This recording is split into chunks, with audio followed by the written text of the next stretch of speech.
Hello, everyone. I'm Sarah Beck, Director of Programs and Education at the American Public Gardens Association.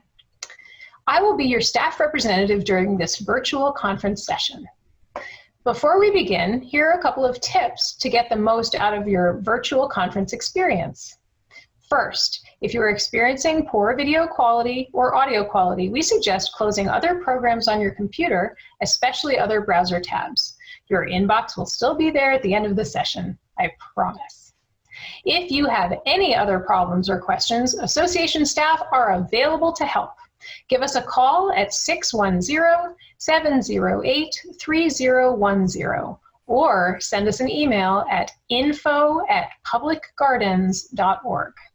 Second, while this session has been pre-recorded, the presenters are here with us today as panelists and will be happy to take your questions in the live question and answer portions of the session.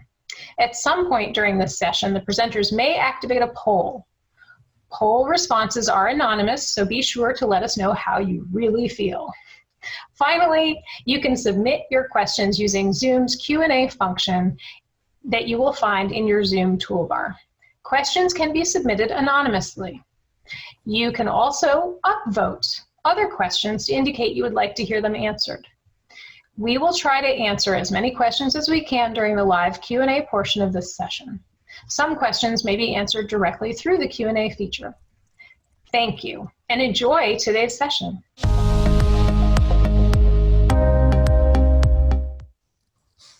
Welcome, everyone. My name is Jared Daniels. Thank you for attending today's session entitled Pollinator Pathways in the Built Environment, Building Diverse, Connected Landscapes, Promoting Ecosystem Services, and Connecting People to Nature.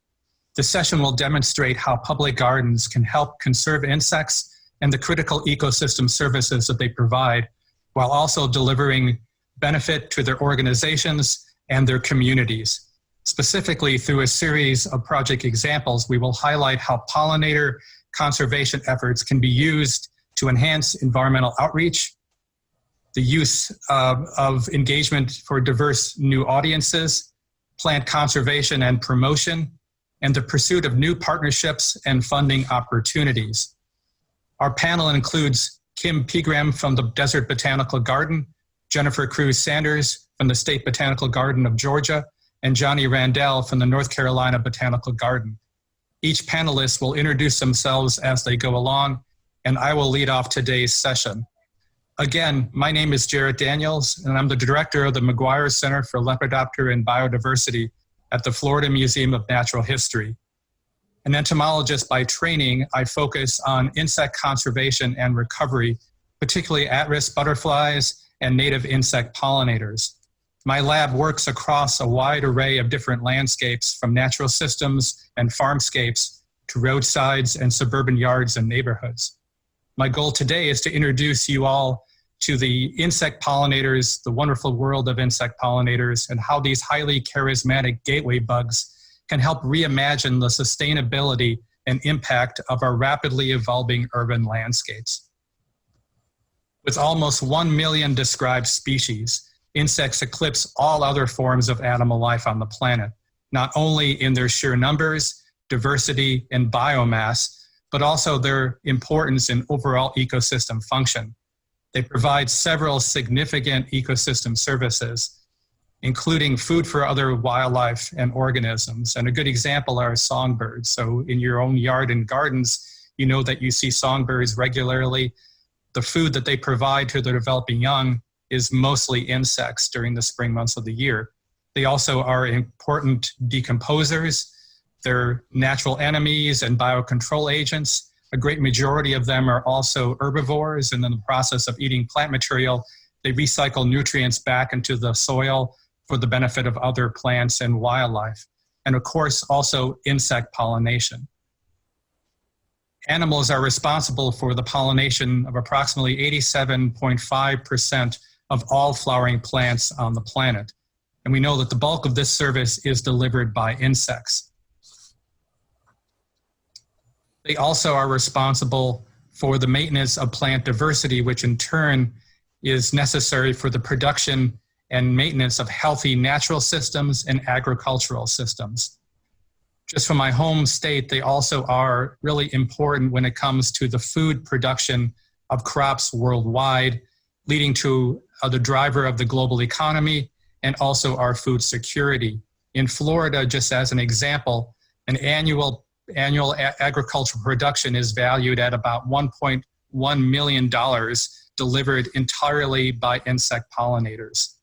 The service of insect pollination is also important, that benefits diverse forage for wildlife and livestock, seed for biofuel production, pharmaceutical production, and of course the resulting seeds, nuts, and fruits that provide food for a myriad of other wildlife. Despite their importance, however, recent regional reports and trends in biomonitoring suggest that insects are experiencing multi-continental crisis that are resulting in apparent reductions in abundance, diversity, and biomass. And these trends in decline extend to populations of both managed and wild insect pollinators, raising significant concerns about food availability and pricing as an example. This alarming trend has prompted proactive strategies to help restore, improve, and better manage insect pollinator habitat on many landscapes, large and small, including those that extend well beyond the traditional farm border. While there is some debate on whether these studies are entirely valid, how they're limited with the data analysis and the slope and urgency of their declines, there is an increasing number of stakeholders that call for research to proceed as people continue to take action. And if it should prove that insect declines are not as calamitous as now suspected, building more diverse, well-connected, and healthy green spaces is in the interest of all. The recent focus on the monarch butterfly and its well-documented population declines in North America has helped to catalyze and galvanize attention and action on insect conservation, particularly insect pollinators.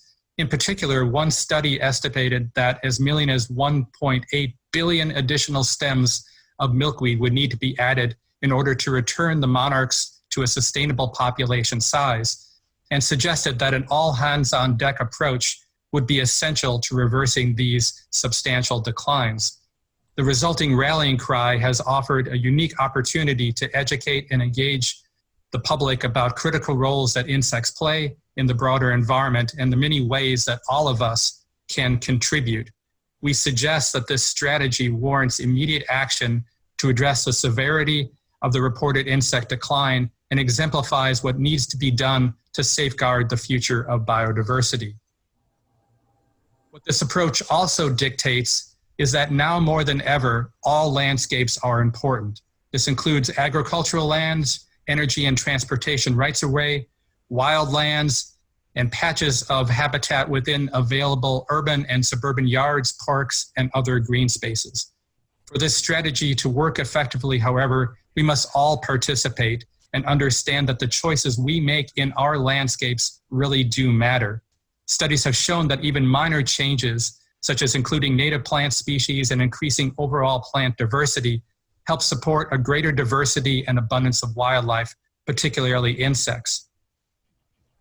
Such landscapes in the increasingly built environment can contain rich flora and contribute significantly to biodiversity, but the loss and isolation of habitats due to urban sprawl threaten this biodiversity and resulting ecosystem function.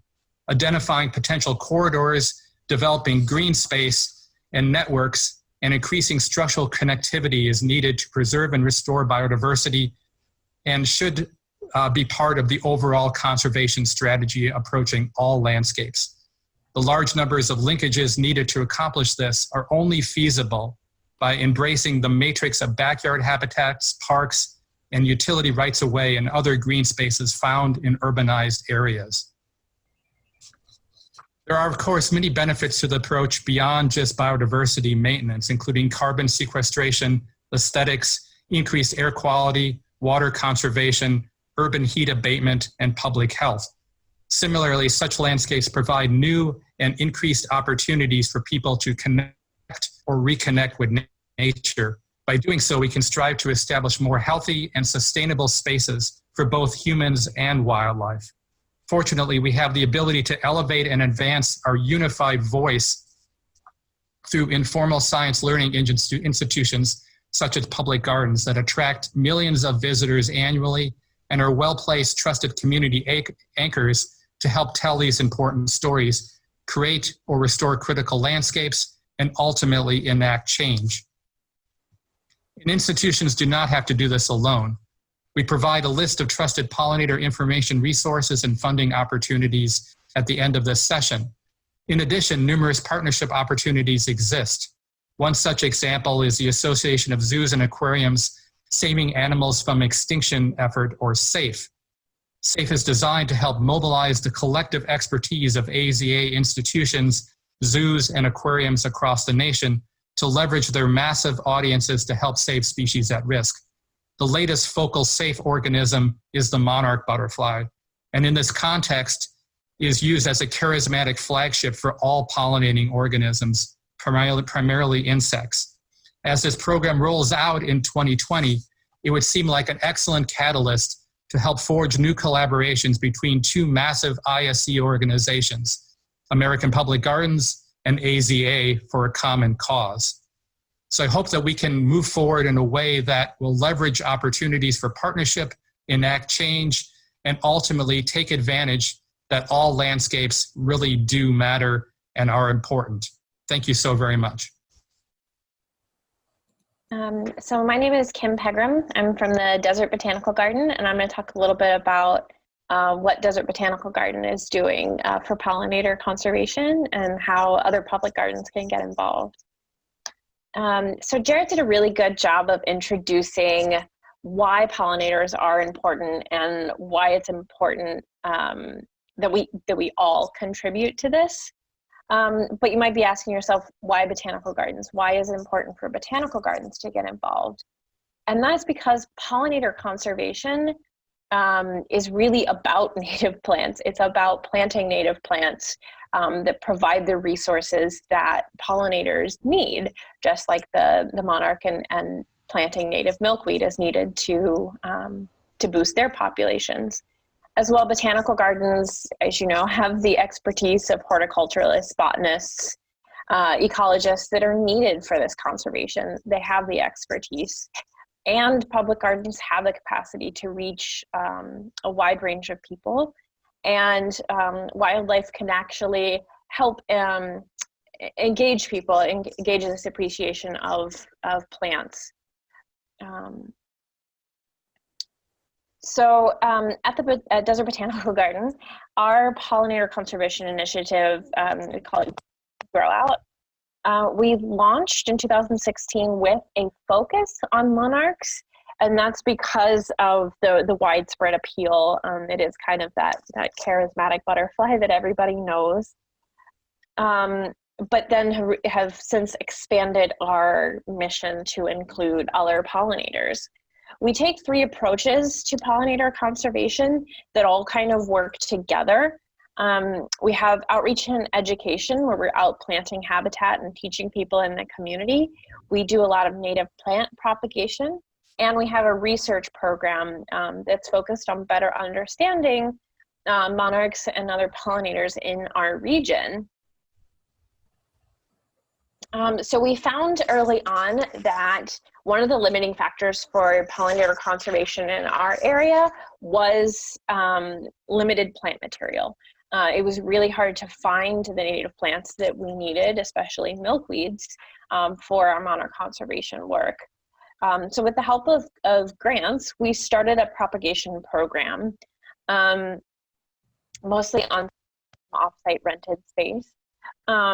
And are currently now growing a few thousand plants a year. A lot of them are donated to other community organizations, to other nonprofits, but we also are able to sell some every year that it also has allowed for an additional revenue source. So we've really worked to make these plants available that allows us to create habitat, and we've actually been able to prepare propagation protocols that otherwise weren't available. We started this in 2015, actually, with our butterfly garden in a box, where we made these kits that made it at our plant sale easy for people to plant their own butterfly gardens with a mix of native host plants and nectar plants. We've worked with a lot of partners on this, and like Jared said, you don't have to go alone. There's a lot of people that can help. So we've worked with schools, community centers. One of our local Indian reservations, the Gila River Indian community, has been a great partner, as well as the local government agencies that we've been able to partner with.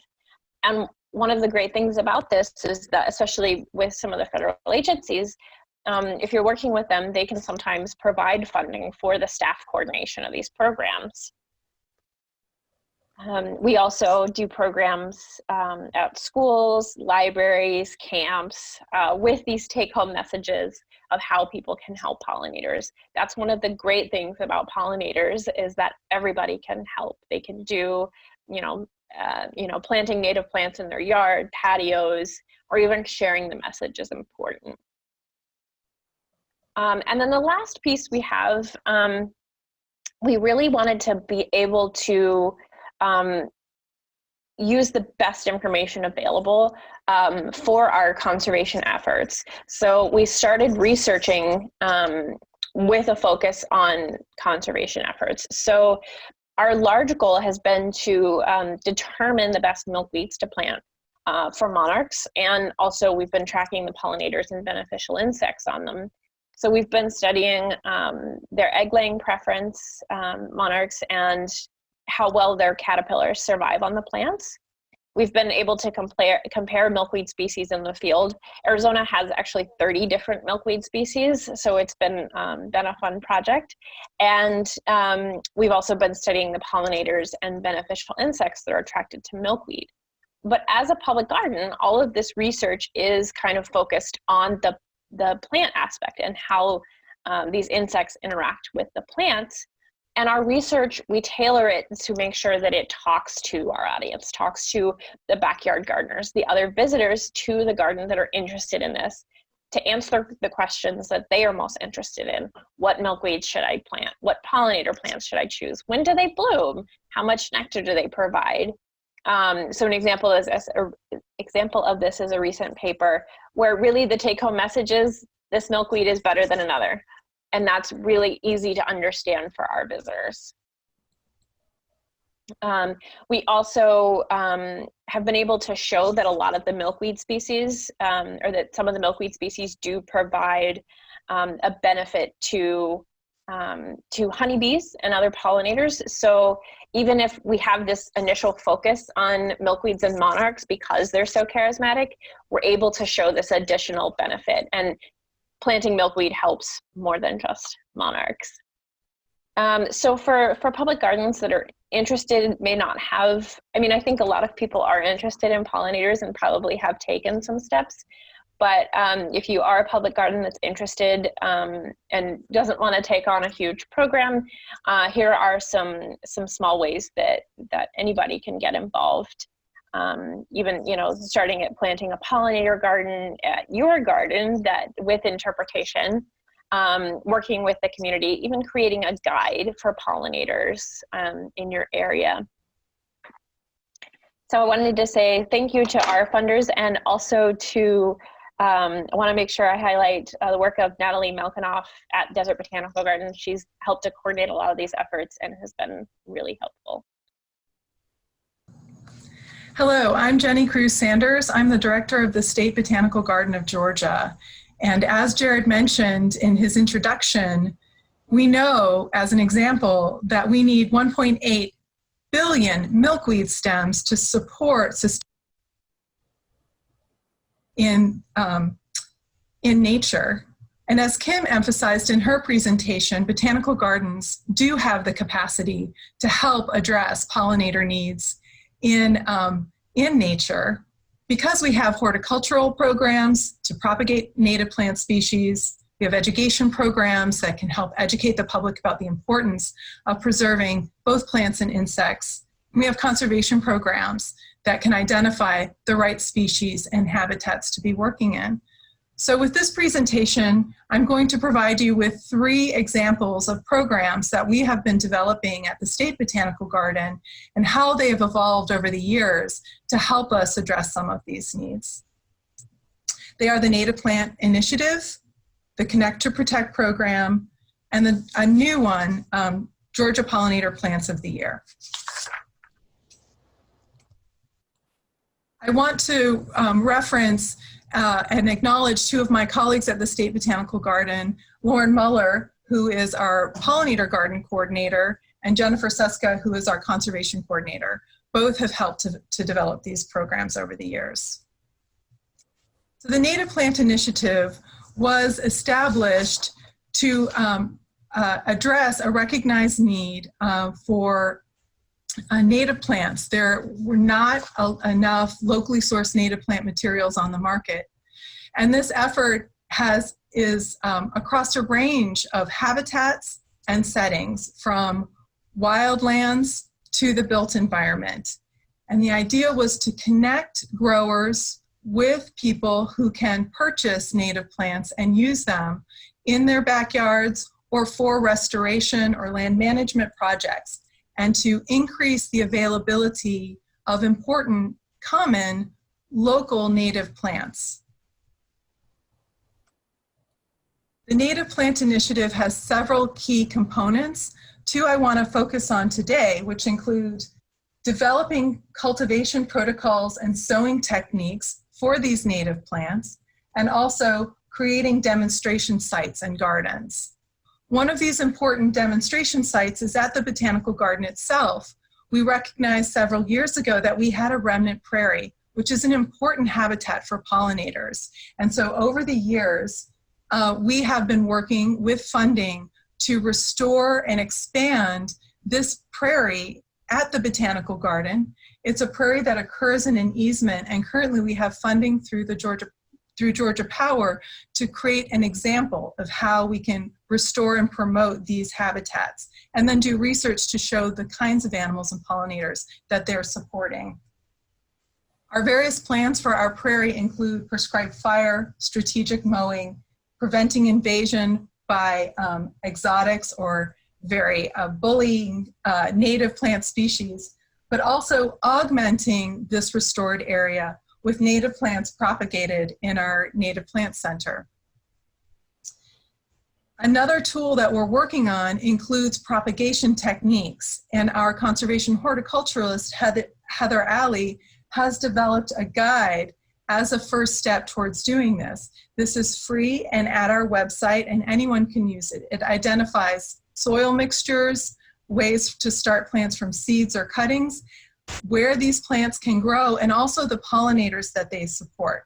So we've found that these types of tools are needed in green industry and for our partners, and we're working to provide them. The second program I want to talk to you about is the Connect to Protect program. It's a series of ambassador gardens that we have established with funding across the state, and they're connected to other gardening initiatives through extension and other schools. The idea is to provide ambassador gardens that support wildlife and show people how they can build their own pollinator supporting gardens in their own habitats, in their own settings, in their backyards or in their schools. And also provide teaching materials to foster the appreciation for the connections between these plants, their pollinators, and people. Connect to Protect gardens can come with signage to explain what's happening in the garden, and they can be as small as a box. The size doesn't matter. The purpose is to increase the number of pollinator habitats. So this is an example of a small box that can be a small Connect to Protect garden. We've also built Connect to Protect gardens on campus to connect with students and classes. And then working with our partners in Atlanta, we've highlighted habitats where in Atlanta itself, along the Beltline, we can create a pollinator garden in this very urban setting. And our partners, Bay Tree Landscape of Atlanta and Charleston, decided to work with us to create this Connect to Protect garden because of the support educational materials, and signage and access to plants that they found through the State Botanical Garden. And we've also done it in our own downtown here in Athens, Georgia, with funding through the Downtown Development Authority, right in the shadow of City Hall, as a place where the public can see it every day. The important thing about these kinds of demonstration gardens is not only the startup funds, the design, and sourcing the correct plants, but it's also finding a way to sustainably maintain them into the future. Finally, I want to introduce you to a new program called the Georgia Pollinator Plants of the Year program. The idea is to connect with native plant enthusiasts, our conservation programs, but also widen the tent and bring in green industry to become our partners in this. The 2021 Georgia Pollinator Plants of the Year program actually started last year in 2019, when we decided to solicit nominations from green industry and native plant enthusiasts to identify a spring bloomer, a summer bloomer, a fall bloomer, and a Georgia native.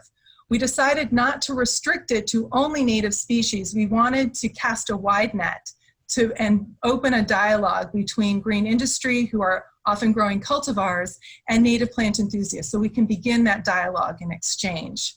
We identified plants due to their horticultural value and what we thought we could bring to market, but wasn't already widely available on the market. And so these plants were chosen in late 2019, and we're working this year to develop the branding and materials, first for our green industry partners, and second for the public, to promote these plants for 2021. So across pollinator gardens all over Georgia and hopefully the Southeast, people will be looking for Conradina, sweet pepperbush, a summer bloomer, downy goldenrod, a well-behaved goldenrod for the fall, and then butterfly weed. It's neat because all plants that were chosen by the extended committee are all natives, and they're plants that we want to bring to market. And through this partnership, one example of how it's growing is a new program or a new business called Servescape, which appropriately is offering online ordering and free delivery of plants, is making these, they're partnering with us to offer these Connect to Protect collection to their consumers. So it's an exciting way to expand information and get more people connected. So thank you very much. I want to acknowledge the sources of funding and support for these many wonderful programs, and I'm happy for you to reach out to me and ask any questions as follow-up. Hello, I'm Johnny Randall. I'm the Director of Conservation at the North Carolina Botanical Garden, part of the University of North Carolina at Chapel Hill. And I'm going to be presenting today on pollinator pathways in the built environment. But first, let me say that our conservation department is made up of 5 individuals. We oversee the conservation and management of over 1,100 acres of natural areas. We do lots of rare plant seed collection, reintroduction projects, and also we have a new native plant development center that is providing plants for restoration projects in general. So what I'm going to talk about today is taking more of a landscape level approach to what others have talked about, Jarrett and Kim and Jenny. So it's a way of connecting the urban natural areas and or botanical gardens to larger natural areas, and then making sure that those natural areas are connected with what are called wildlife corridors. So the problem is that we have faced over many years is habitat loss and fragmentation, isolation of these, and then subsequent degradation. You have all sorts of threats in terms of edge effects with invasive species and such, and then overall biodiversity decline, and then further degradation. So in a nutshell, once a natural area becomes isolated, it begins to degrade. It no longer has a genetic connection to other places. Organisms cannot migrate to and from those, so it's a real problem. We also have an abundance crisis among all organisms, and the figure on the right shows the curve is relating to birds specifically, but you'll also notice that there's other organisms in great decline. Butterfly abundance is down 35% over the last 40 years. So there are some connections being worked on, and this is one called the Butterfly Highway, primarily for monarchs, which have been discussed earlier. And this is a great effort to create patches of primarily host plants, but also nectar plants for monarchs as they go through their migration north and south.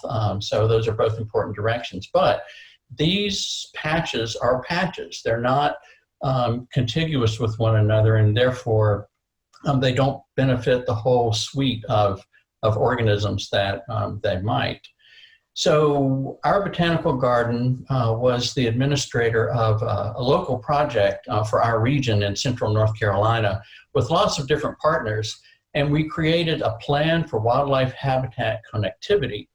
And this is, you can see the link for getting access to this. It really is was a great project, and we're actually hoping to continue that into the future to implement all the aspects of this project. And the funding came from our North Carolina Wildlife Resources Commission through their Green Growth Toolbox program. And this is something that you can have access to. It's not North Carolina specific. The recommendations from this are valid anywhere in the world. So the whole point is to protect habitats in urban areas, to have buffers around these, and to connect them to nature preserves. And then lastly, to make sure that these nature preserves are connected so that they don't decline over time. That particular habitat conservation project that I spoke of a minute ago was specific to 3 different animal groups: box turtles, four-toed salamanders, and bobcats. They represent these focal species that if you create habitat, make connections for them, then many more organisms can also benefit. And this is true also for plant species. So with these 5 different, if you're able to create habitat and connect these for 5 different insect groups, these pollinators, flies, wasps, beetles, lepidopterans, butterflies, and moths, and bees, you could safeguard over 95% of all pollinator species.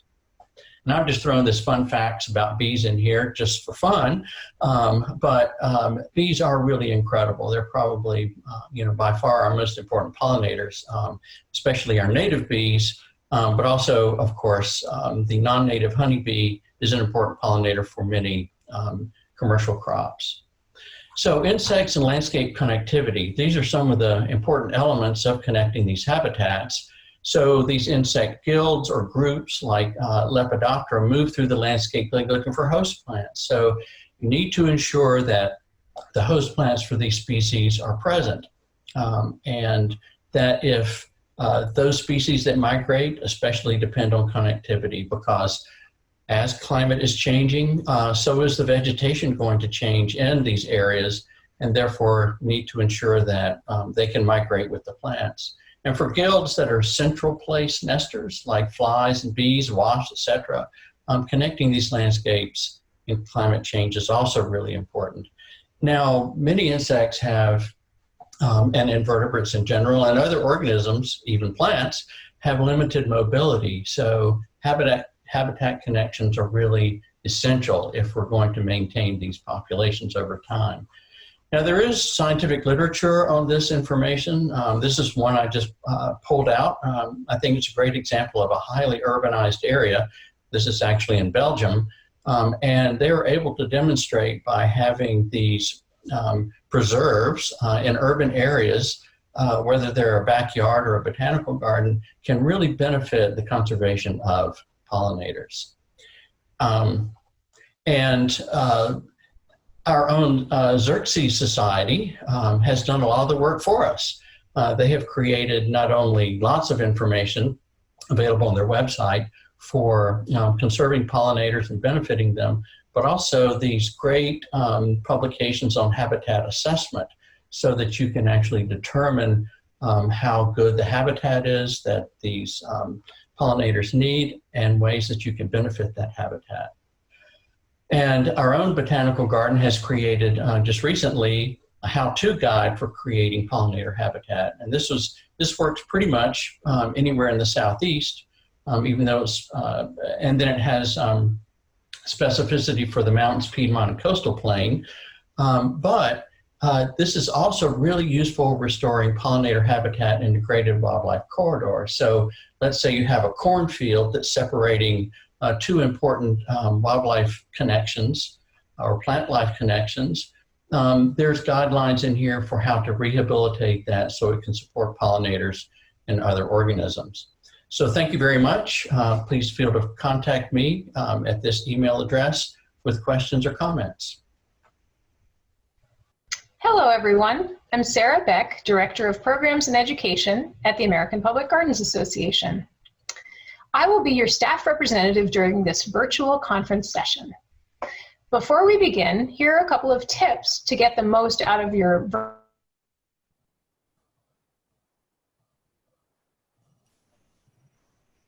Hello, everyone. This is me in real life. Sorry about that overlay of the recording. I'd like to thank all of our wonderful panelists today for being on. We've got some really exciting, looks like some highly voted on questions. I hope you all are ready to answer. We do only have a few minutes, so we'll try to get to as many of these as we can quickly. The first one that was very highly voted on has a little bit to do with the gardens feeling that, you know, a lot of these initiatives are making visitors feel good, but don't necessarily have the impact that they might. Kim, do you want to start us off on sharing how you think real impact can be measured? Yeah, it's kind of a matter of scale. We can see really, we know that, you know, kind of this all hands on deck approach is needed. The more milkweed stems, the more native plants that we can get into the environment, whether it's in backyards or agricultural systems or open lands, really do make a difference in the number of pollinators and biodiversity. There's also a lot of research that even very small gardens, the ones that we find in backyards and parks and things like that, can have an effect. And even just, you know, if we get, you know, we have all the time visitors that will plant, you know, a plant in their backyard and then come to us later and say, oh, it's covered in caterpillars, or, you know, I have bees visiting all the time. And so they can kind of see, even on a smaller scale, that impact. Thank you. Did anyone else want to speak to this impact idea? It seems like one that a lot of folks are really interested in. No? Okay. Oh, go ahead, Jenny.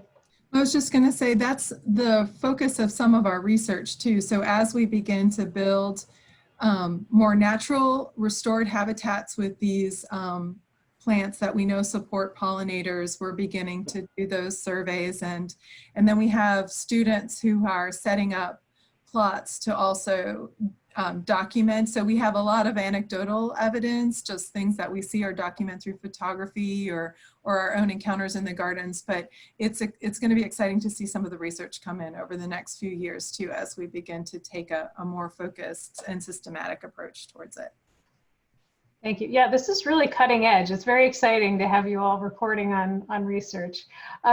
I'm going to go ahead to another question that I think Jarrett can probably start out with answering. What proportion of native plants do you think are needed to support insect biodiversity in built landscapes? And maybe you can also address a little bit of what Michael Dosman is asking.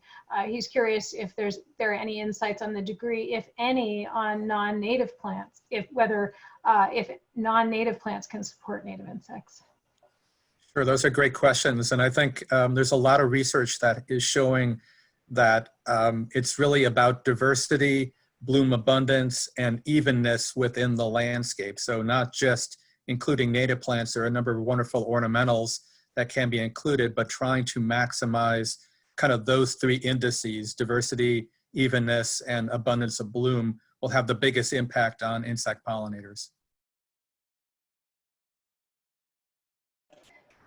Great. There's another question just about initiatives that are specific to backyard gardeners. I'm curious if any of your gardens are engaging visitors on that level. Well, there's a number of resources out there for backyard gardeners.